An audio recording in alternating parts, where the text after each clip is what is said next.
Have you guys listened to the new TXT album? Well, it literally just came out yesterday and I have already took a listen to it. I listened to it 2 to 3 times. I haven't gave a complete re-listen, but I think that's about good enough time for me to give a review. But it wasn't just, a skipping listen. I gave a very thorough listens. Before I start this video, let me give you guys a trigger warning. I'm a very honest person and I don't really enjoy sugarcoating things or lying about something and saying I love it just because I want to get more views and I want people to say nice things about me. I am a musician, so I also don't like lying about how I feel about certain music. At the same time, I'm not planning to be rude. You guys know, literally, I love TXT. I love the Handsome Boys. So there's no intention of me hating on them. But at the same time, if you're someone who already loves TXT so much, you might disagree with some of my opinions today and you might be upset. Then tell me about it honestly. You don't have to agree with me. You could disagree with me. So this is just a very humble, brutally honest opinion. Before we start, I'm sure you guys know I already have a bunch of TXT songs in my playlist. I actually really listen to TXT a lot. I've listened to so much of See You There Tomorrow, Love Language, Tinnitus,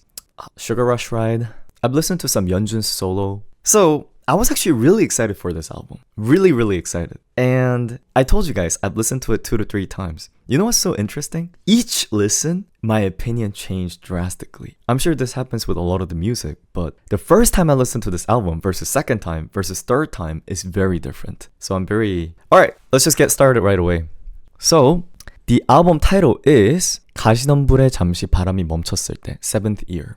What this title in Korean says, I don't know what the English title is, but at least what the Korean title says is when the wind temporarily stopped or momentarily stopped at the thorn. Oh, you can't see. I'm so sorry.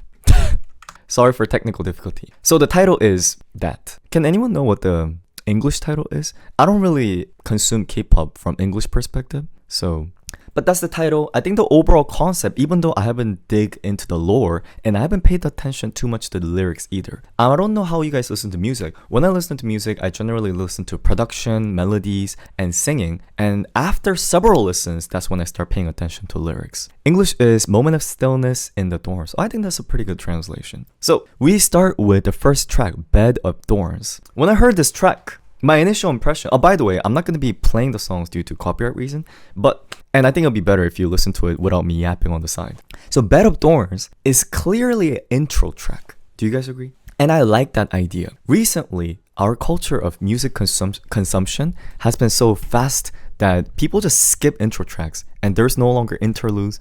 And as a result, I respect the groups and artists who make intro tracks. But at the same time, I'm also not a fan of when they make an intro track and it's just like a low quality filler track. So this is a very good example of an intro track where it works as an intro to this mini album and also it's a good song by itself. So just by the structure, I rate it very high. And then when I first heard the song, I thought, first of all, it has overall model feeling. The reason why I'm not using specific genre words is because sometimes with K-pop especially, the word genre is very vague. They mix in this or that, so I think it'll be incorrect for me to try to define these songs under one genre. And also, I'm not like a professional at defining genres either. And also, if I explain just a little bit further, sometimes genres are something that are simply created for the music industry so they could label and sell things. If we apply musically of something, sometimes the word genre is really meaningless. Anyway, so the overall vibe that I get from this album is a lot of runway music. Runway music, I normally think of as house music, but none of the tracks in the album is necessarily a strong house music. But at the same time, the texture and the groove has something that is similar of house music, mixed with some pop. And it has that neo sensation. This might be some word that some K-pop fans are familiar with. This neo sensation, I'll explain later what that means musically. It has that futuristic vibe. And you could also tell in the synthesizer and the reverb. What I mean by that is, did you know that music is divided into wet and dry? What do you guys think when a sound is wet versus sound is dry? What do you think that means? Wet or dry in music or sound is referring to the reverb of the sound. So if you're in the middle of a church and you clap, you know how it's gonna ring? Versus if you record in a microphone ASMR really close, it's gonna have no reverb. We call that dry. So we call that wet or dry. It could also apply to different effects, but overall, I think wet refers to something when it bounces a lot. That's like an easy way for you to understand. The overall album is very wet, as in the instrumentation have a lot of delays, like dung dung dung dung dung, has a lot of reverbs, and the vocal also reverbs a lot. That is also something TXT generally do. TXT doesn't make too much dry songs, in my opinion. And I think it's also because it fits their vocal tone as well as their genre. So the first track, So What? I mean, not So What. Bed of Thorns. I was like, good intro track. Alright, let's get into it. That was my first impression. And then we get into Stick With You. So this is, I believe, the title song. What did you guys feel? How did you guys feel about this title track? When I first heard it, in the verse, I was like, delicious. Good texture. And in the chorus, I was kind of thinking, this is the chorus? There's nothing about it that's bad. Really, there's nothing about it that's bad. But isn't this a little weak? And you know what my first impression was? This is the key word for today. I felt this is reverse cat's eye. And I think this is aligning with a lot of the big hits and Hive's new philosophy. What I'm saying is reverse cat's eye is, have you guys heard Cat's Eye's music? Gnarly, Internet Girl, Pinky Up. When you listen to Cat's Eye's music, my personal impression, by the way, I'm not a fan of Cat's Eye's music. I'm not saying they're bad, but their music is, in my opinion, there to shock and impress you. Shock, impress, culture shock, unfamiliarity. That's a lot of things that Cat's Eye go for. And as a result, when you go for that, you lose a little bit of that prettiness. Do you really listen to those Cat's Eye title songs? And are they really aiming for pretty or easy to listen to? Gabriella might be a little bit of exception, but generally, no. It's really hard for you to have experimental shock alongside with good sounding, because human ears tend to enjoy things that are very comfortable to your ears, but at the same time, they're not going to be shocking. And I think this TXT album is reverse Cat's Eye in the sense where every single song's intention is not TikTok blowing up. It's not viral blowing up.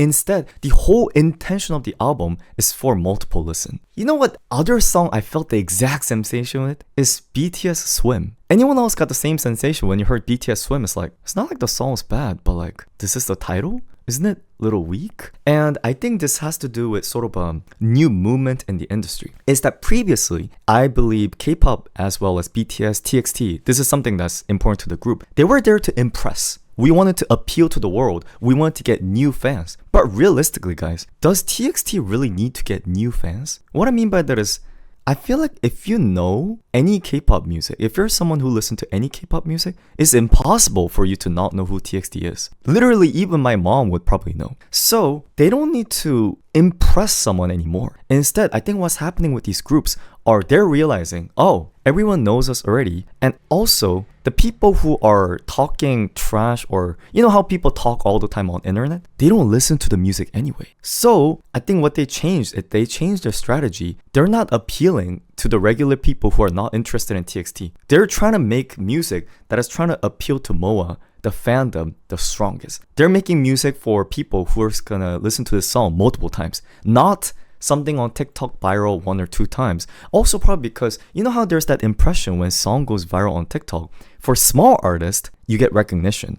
But you know how for big artists, anyone else get the impression big artists get song blown up on TikTok, people start hating that artist? It's not even like they did something wrong. Because it's overplayed so much, it actually gives them a negative impression. So, in some sense, I think the industry is moving towards the direction where they're intentionally avoiding viral music in some sense. I'm being actually serious about this. If you listen to TXT album, is there a specific part that you think is like TikTokable? I really didn't feel any of that sensation. That's also the reason why this album has that model sensation. Model runway music, guys. This is gonna be a little bit of deep analysis. In order for you to play music at the model's runway, does the music need a lot of break and stop and interruption? Or does it need a steadiness? It needs a steadiness because several models are going to be walking. You don't want music to pause and being like, here comes a drop, then you can't use that at the runway. So when we get that impression of runway, it also means that music is dynamically more flatter. When music is dynamically flatter, it could be defined as boring, but it could also mean, oh, this is easy to listen to. And also,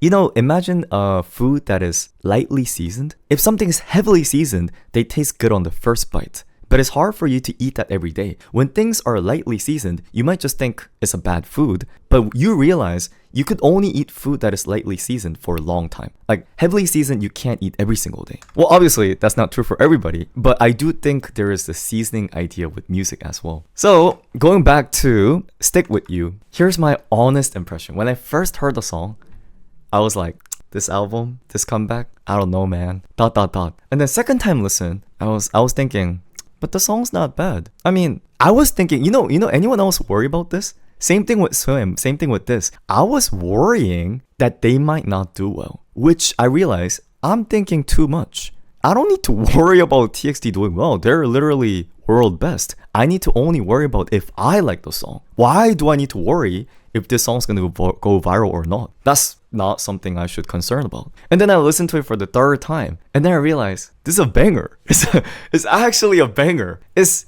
a banger in a sense where, you know how there are songs that are explicitly banger? So sort of imagine like Sugar Rush, right? I think that song is like an explicit banger where they have this strong part. Sugar Rush, right? Sugar Rush, right? In comparison, you know the song Tinnitus? It's more like a steady song. But once you feel the charm in the steady song, what the difference is, for the banger songs, you wait for the banger drop part. For the steady songs, every moment is good. So you don't have to particularly feel only good at the chorus. And I felt that with this song. So I actually got why they chose Stick With You as a title. And also, the music video, you guys have to watch the music video. It reminded me of an old Big Bang music video. They show their handsome face, and especially there's a part where Hyunin Kai is running to the girl, like on a date, and then a bunch of guys beat Hyunin Kai up, and then Hyunin Kai sees the girl walking away with a clone of himself.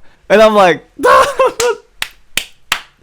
handsome boy looking for love. Like, this is like the delicious visual. You need to see it. I mean, visually TXT is handsome. So okay, so now I said the good stuff. Can I say the bad stuff now? And then I heard the next track, Take Me to Nirvana, and I was listening to it and I was thinking, who's the girl? There's a girl voice in there.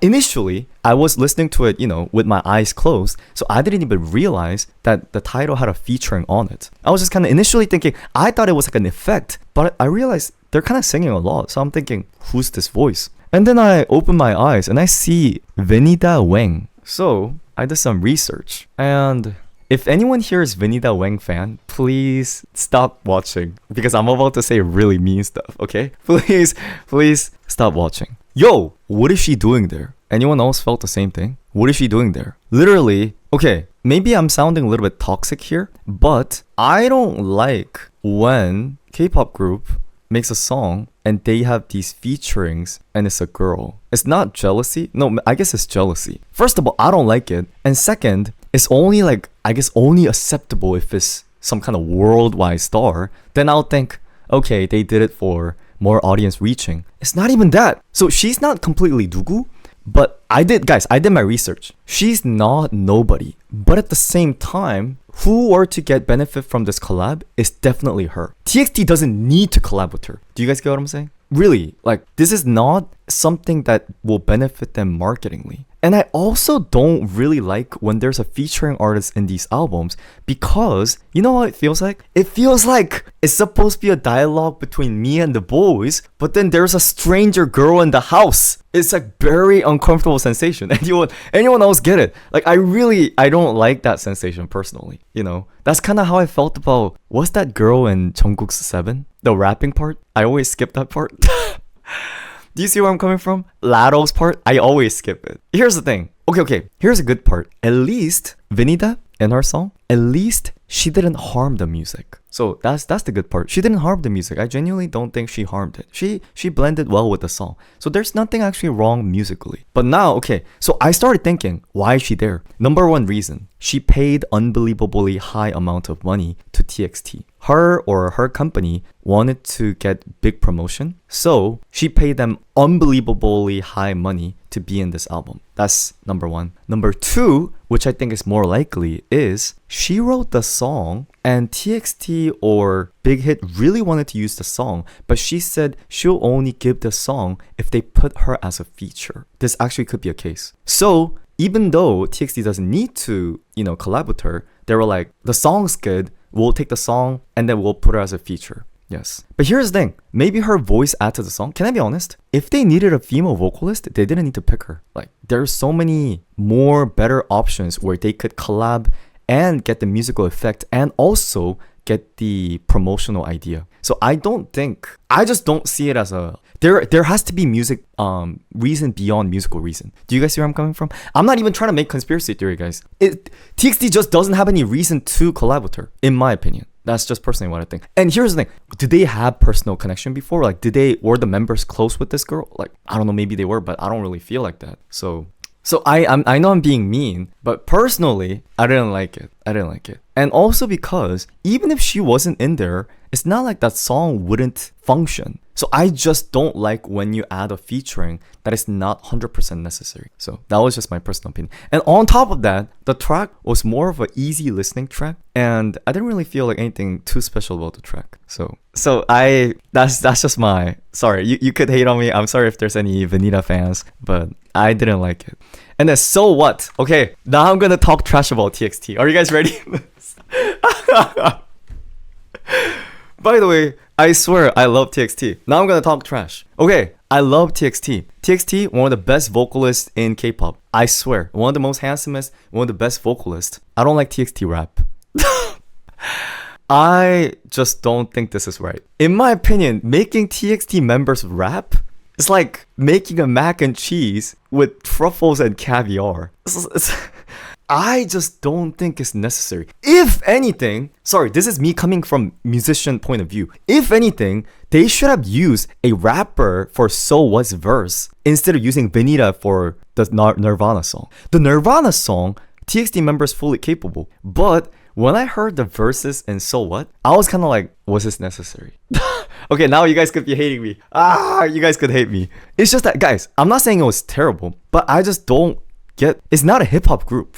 So I don't really think the members' best fitting clothes is rap either. So here's the thing. That's how I felt about the verse. With the verse, I was just kind of like, I really don't know about this. It really felt like singers trying to rap. Do you know what I'm saying? I know I'm being a hater right now, but there is like a sensation difference when rappers rap versus singers rap. And I got that sensation. But here's the thing. The chorus. This is not me exaggerating. This is not me trying to save my life. The chorus of the song, So What, is the best in the album. And it made me think, the reason why So What is not the title is because the verse the verse brought down the chorus. That's why it's not a title song.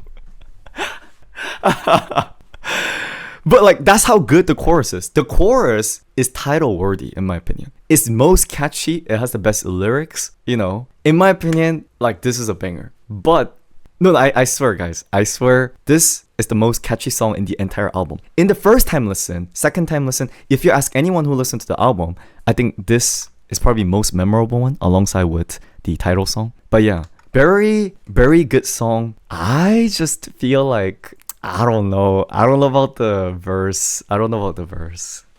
The initial first verse, that was the one that I was just like, yeah. But yeah, you could hate on me now. Okay, I'm gonna talk more trash now. And now we proceed to the next tracks. 21st Century Romance. Okay, I'm not gonna talk bad about this one. This track, you know what it reminded me of? This track actually reminded me of, by the way, I'm not comparing. I'm saying this in a good manner. Hopefully you don't take it in a bad way. This reminded me of BTS Wings album. I mean, they're both big hits. They're literally same company. No wonder they sort of share that musical color. I kind of thought this had that old BTS color as well as old TXT color. And I actually thought it was good, you know. I don't know how people might have felt about it, but I also thought, oh, girls are gonna love this track. So I liked it. It sort of has that dark sensation. Here's the thing. It's not just dark and gloomy. I like it really well when they're able to mix in the darkness with the beautifulness. The reason why I mentioned Wings is, do you guys know what the concept of the Wings album was? You know how for Blood, Sweat and Tear, there was like that gloominess, darkness alongside with the pretty aesthetic. It was like a beautiful pain. I think that's why I got the same sensation, because this album is also Thorns, so it kind of shows a pain but in a graceful way. So that's why I think it's a good track and also a good album. Yeah. Don't compare TXT to BTS. It's not me comparing the members. I don't have any intention of doing that. I'm a fan of both. When I'm talking like with the album review, it's more about musically about the songs. So do you guys see where I'm coming from? It's more of like a musical analysis rather than the members, like the members are blah blah blah. You sure? Yeah. Like why would I?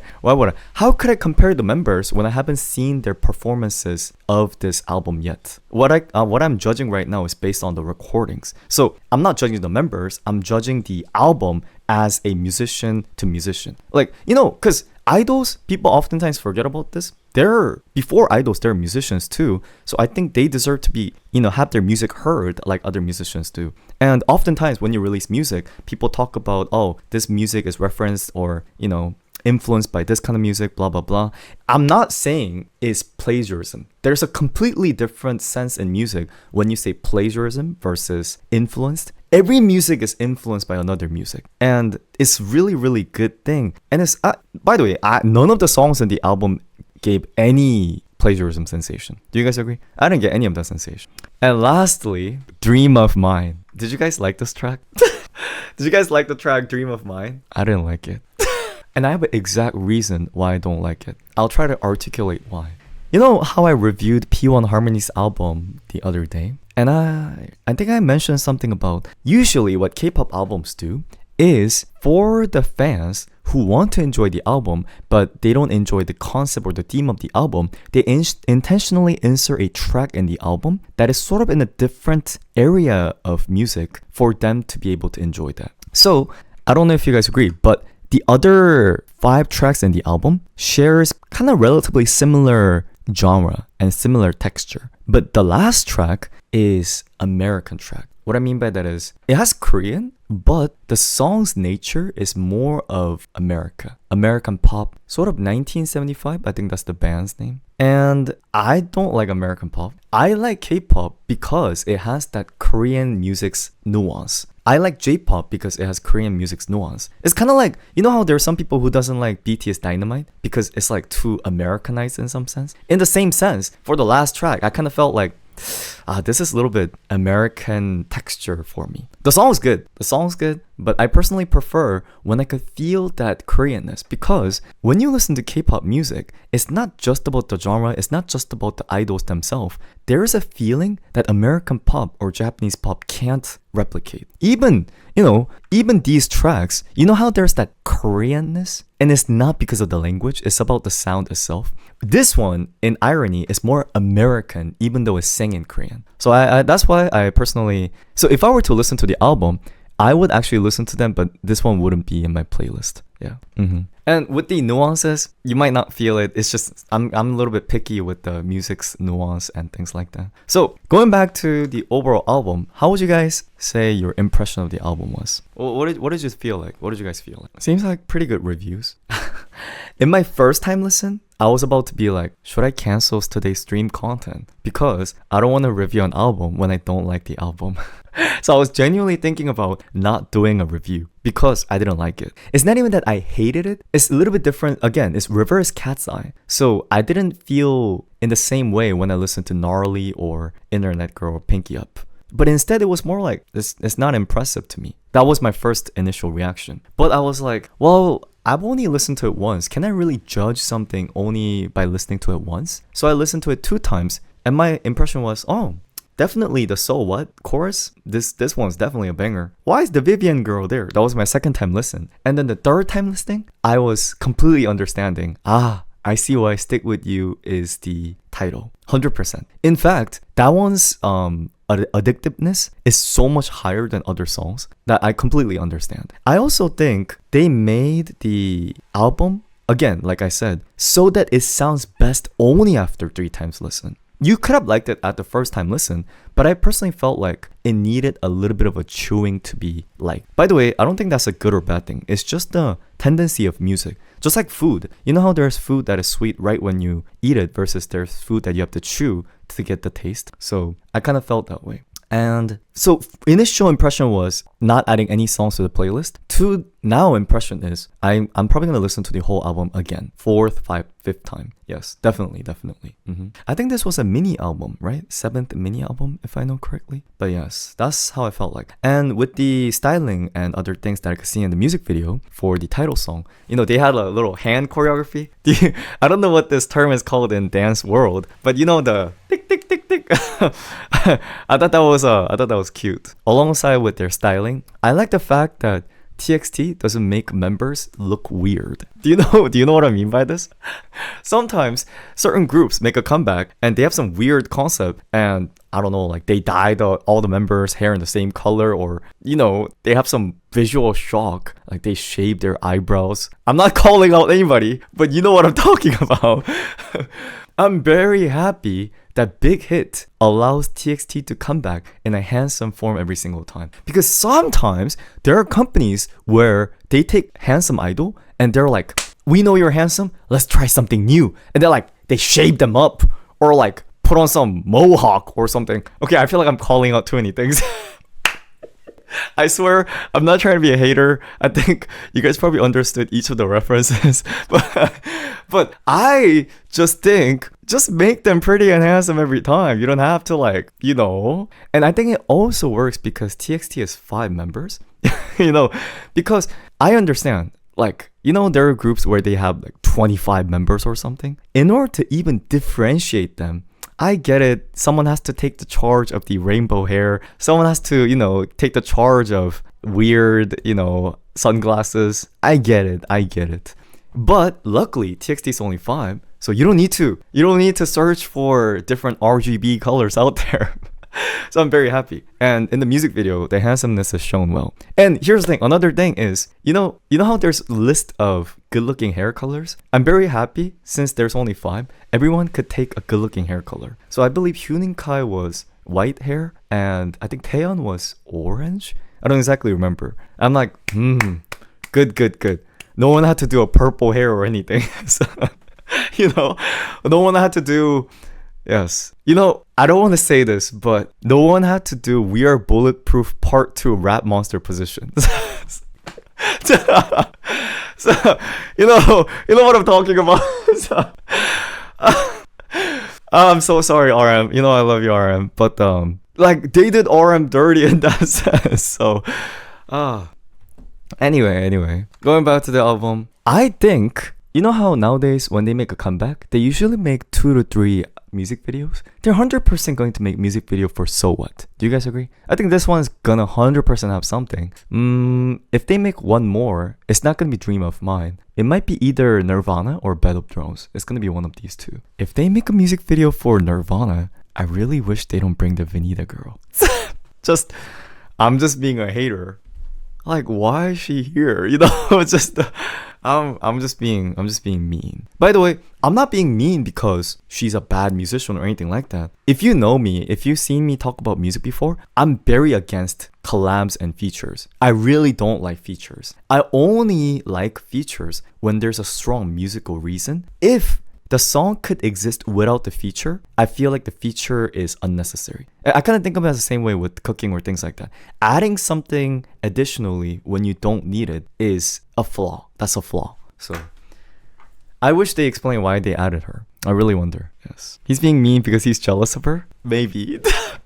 Maybe that's what it is. Yes. What's my favorite collab feature? Okay, in some sense, the Laro and Jungkook song? If anything, that one's actually not that bad. It's because Laro did a part that is, something that Jungkook can't do. So I think it works. I just didn't like because she was licking and sticking her tongue out and all that. Yeah. Collab that in K-pop that I like? Name me some. I can't think of any from top of my head.